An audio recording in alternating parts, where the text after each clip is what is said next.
Barcelona versus PSG, we've got a monster matchup on our hands. And this actually reminds me of Barca versus Bayern last season in October. Barca's team under Hansi Flick, they're looking in insane form. They went against Bayern at home and they won 4-1. So that was a monster matchup as well. About 1 year later, we're back with a even more monstrous matchup. It will be a bit undermined due to the injury records of both teams currently. Also, the fact that it was a possibility that this game would be held at the Camp Nou, but that will not be happening. But nonetheless, both teams, I think, will be prepared. Both managers know what they're doing. Both are very experienced, and both of these teams look like two of the best teams in the world. And it was supposed to be the UCL final last season, so let's see how this game will look. Now, if we do start with the injury lists for both teams, for Barcelona, Ter Stegen, of course, Gavi, Fermin, Rafinha, and Joan Garcia are guaranteed to be out. Now, I didn't make any videos regarding them and these injuries, but Rafinha came out of nowhere, Fermin came out of nowhere, Gavi came out of nowhere and for 5 months, and Joan Garcia came out of nowhere and he's out for a month. All these injuries just simply came out of nowhere. Nobody even saw these players get injured except Fermin Lopez, which happened at the end of one of the games. I think it was against, forget, Getafe, I think. Balde will be doubtful, but he will be back in the squad. So whether he starts or not, I'm not sure. We go to PSG. Marquinhos, Dembele, and Doué are guaranteed to be out.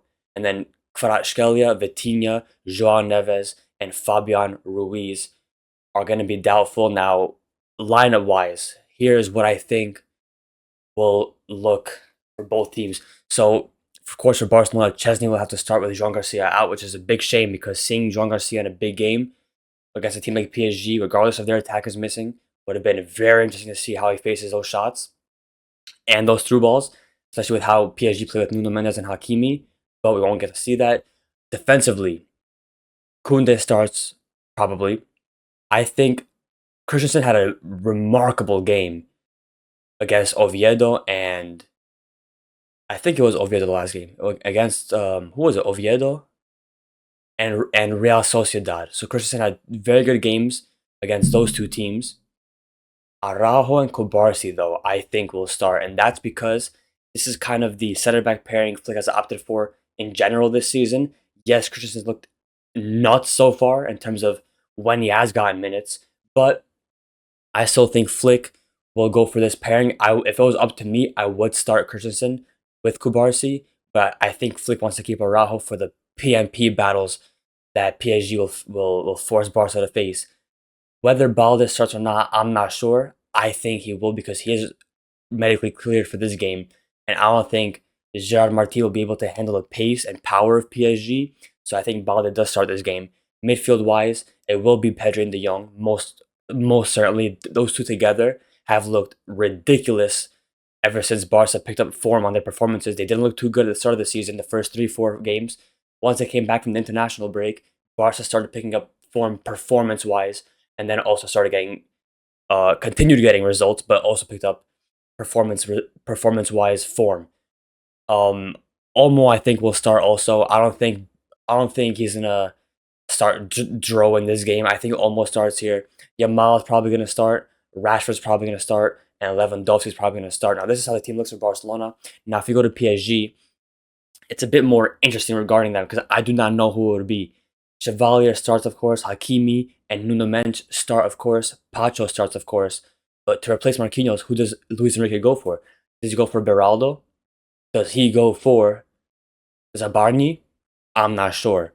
Midfield-wise, yes, Fabian Ruiz and Vitinha are doubtful. I have a feeling both will start, but we do not know yet. I think if these two start, then I think Zaire Emery will start. They also have the options of Mayulu in midfield, and possibly if João Neves is available, he might play. Attack-wise, they're going to have to start Barcola because both Dembele and Doué are out. Kvaratskhelia, we do not know if he's going to play, so I think Barcola starts no matter what. Striker-wise, I'm not sure if they go in a false 9 option like Mayulu or Mbaye. I'm not sure. But they might also go for a 9 option and Gonzalo Ramos and play off of him with the wingers. Right wing will be very difficult because Once again, they're missing a lot of attackers. Does Kangin Lee play there? I don't know. But I do know that this game will be very high intensity. Both these teams, both these managers like playing on the front foot attacking wise. They like playing with high pressure, high intensity, and that's why this is such a monster matchup because not only are these teams extremely intense, but they're also very high level teams in terms of overall in the footballing world currently. They're two of the best you could probably find.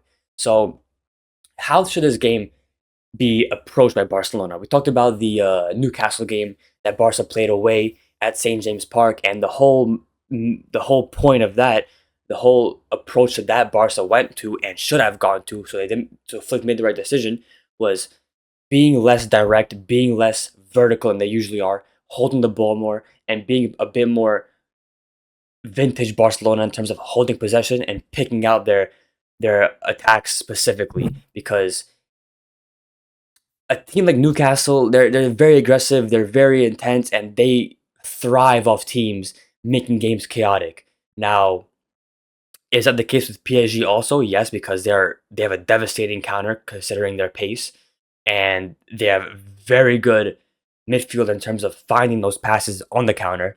But Barcelona also, I think, have a stronger midfield for this game, and in general, I think that the fact that Vitinha and Fabian Ruiz are doubtful, even if they start, means that they're clearly not going to be 100%.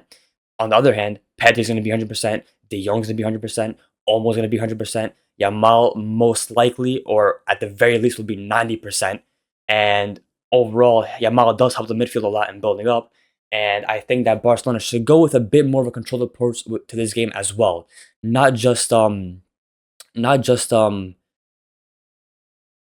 going out for vertical attacks like Barca usually does, not trying to find through balls all the time, not winning the ball and then instantly looking for a pass up. I want to see control from Barcelona, and yes, this has been very important because I was gonna make a video on this, but I didn't. Hansi Flick in general, since that Newcastle game, has changed his approach a little bit. He went to that Newcastle game and he was essentially forced to adapt his style of play for that game specifically. Before the game even started, he was forced to adapt, and he did adapt, and I guess it paid out for Barcelona, even though it wasn't the scoreline that you essentially want. You want to see a 3-0 win by a few goals. 2-1, obviously Barca could have scored more, but the point is that Barca got the result because they played a bit more controlled football. Since then, Flick has stuck more to that rather than reverting to the aggressive, high intensity and vertical, find instant passes to the front line as soon as you win the ball type of football. The last few games, Oviedo, Getafe, and Real Sociedad of Barcelona have been more pragmatic, more cautious on the ball. They take less risks in their passes. Now, yes, there are a lot of benefits to that, but there's also negatives because when Barca did play vertical, yes, they conceded a few more goals, but they also scored way more goals. You look at the Valencia game, for example. That was a more vertical Barca performance, and they won by 6 goals. You look at Barca last season, the peak of Hansi Flick's Barca, the start of last season. They're winning so many games by upwards of 3, 4 goals, by upwards, not 3 goals or 4 goals, by upwards of that amount. So that was because they played so vertical. Did they concede more goals than they should have? Of course, that's always going to happen with the style of football that they played when they are chaotic. But the point is that Hansi Flick has changed his approach, and I think he's seeing now that he would rather, if you're a manager, you'd rather have a team with a bit more balance and structure and stability defensively and still score some goals rather than just all out attack and concede goals and have a game be like a trampoline session back and forth, back and forth. So that's going to be very important. The important players are going to be Kunde and Balde, Yamal and Rashford. The wide players are going to be very important. And watching Hakimi and Nuno Mensch, and of course the wingers of PSG, those fullbacks will try to exploit whatever line Barca play. Also have to touch on this. Barca's defensive line has dropped a little bit.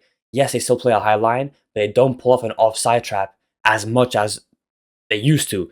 Of course, last season it was a very, very, very, very aggressive offside trap. It's not the case now. The high line is still high, not as high, and they opt to defend and press a bit more than they do with the offside trap. Yes, the pressure, of course, for Barcelona, the pressure they apply is very important, and recently it's been very good. So that's going to be very important to carry over to this game. But yeah, the wide players have to be focused on watching those runs, and then of course I want to see Pedri especially is going to most likely do that anyways. But I want to see De Jong and Olmo be involved in controlling the pitch, and I think not only in terms of having to win the game, but in terms of watching the game, I want to see Barca control the game. I don't want to see a trampoline session and make comebacks every game. I don't want to see Barca going down and have a score ending 3-2, 4-5. I want to see a normal Barca domination game and win 3-0, win 4-0, win whatever it is. And that can most likely be possible by controlling the games. Lewandowski will be important in occupying the center backs of PSG. Obviously, Marquinhos is not there. Pacho will be there physically, and he's been monstrous since the start of last season. So we'll see how Lewandowski can deal with them. But of course, Yamal's gonna have to face Nuno Mensch, Rashford against Hakimi, but I think Rashford's going to be important in this game because he can drive into PSG's defense with his speed and power that he has. His ball striking is unbelievable. That's his main trait, you could say. And overall, he hasn't been unreal performance wise, but he has been decisive. He has gotten goals and assists. It's not the best of performances, but he's still being involved in the goals Barca score. So that's going to be important, especially with Rafinha not there. So yeah, Barca's gonna have to look at this game and see how much they can control of it. Of course, I said it's a shame it can't be happening at the Camp Nou, but of course they still have the home field advantage. So, and I do think Barca have the better team regarding the injuries of both teams. I think Barca have a bit of a better squad roster available for this game. So that's one thing. So I think Barca should be winning this game. We go to PSG now. Now, in general, PSG have a very intense press, and that's essentially primarily carried out by Dembele. He is the first one to be pressing from goal kicks, and of course he's faster than whoever will be playing here, and of course he leads the press. Now PSG's build up, of course Hakimi and Mendes push up a lot, and they are very good on the ball. They are very good at exploiting space. They are very good at finding final passes or even finishing chances. But I think PSG use their wingers, sorry. They will use their wingers a lot more than Barca do to build up. And I think if Barca can phase the wingers out of PSG's build up, PSG will struggle more. And I think what's important to note is that I think Barcelona in general are better at cutting through the middle of teams than PSG are. Because if football is a sport, if you're the manager of any team, doesn't matter who you are, you do not want to be cut through the middle. You want to force teams wide. And PSG suffer more from that than Barcelona. Barcelona are more devastating centrally. Of course, Barca have insane wingers as well, insane wing play, but they are more devastating centrally than I've seen PSG be, especially against, for example, what I've seen from PSG at the end of last season when they were actually good. Not that start of last season, but the end of last season where they peaked and they won all those trophies that they did. They used a lot of wing play. A lot of the goals in that Champions League knockout stage came from their wingers. Like Dua was taking crazy shots from the wing, and those are really not goals you should be conceding. Those are more individual brilliance goals rather than a team cutting through you. So that's why I say if you freeze the wingers out of PSG's build-up, it will be a tougher night for them. But that's why I also said before, Rashford, Balde, and if Balde starts, Lamine and Koundé will be very, very, very important in holding out these wide players. If Barca can isolate their midfield against PSG's midfield, I think Barca wins that battle. I think Pedri's a much better midfielder overall, especially, but yes, also a controller, also a creator, also a player overall than Vitinha. Fabian Ruiz, of course, I like him a lot more. I think he's underrated. He's a very good midfielder, but I think De Jong will do very well against him. And Zaire Emery, of course, is going to be a good runner for them. I think Olmo, if he does start and he doesn't have a good game, if Olmo has a good game, I think it could be GG for PSG. But of course, we cannot write PSG off. Of course, even if they have all these injuries, they're going to have a very strong lineup regardless. Luis Enrique, like I said before, with him and Hansi Flick know how to set up teams regardless of who they have available and who they don't. And at the very least, I hope it's a very enticing game to watch. I hope it's not a 1-1, 0-0.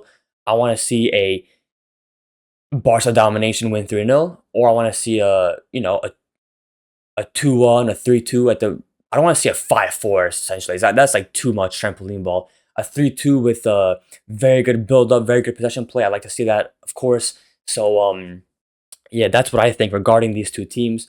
overall is going to be very important because if Barca manage to win this game, that'll be huge 3 points for the UCL group stage. And if Barca do get these 3 points, because now I think it does matter how many points you have, where you finish in the table here. I think the higher you finish, the more home field advantages you will have in the UCL knockout stage.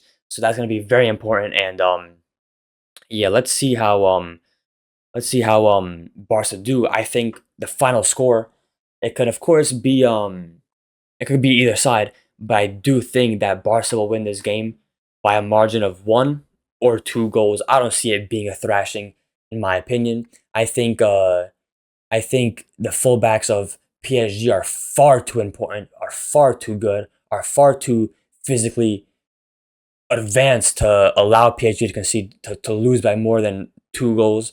So let's see what happens, and yeah, hopefully Barca manage to scrape up or whip up a convincing result.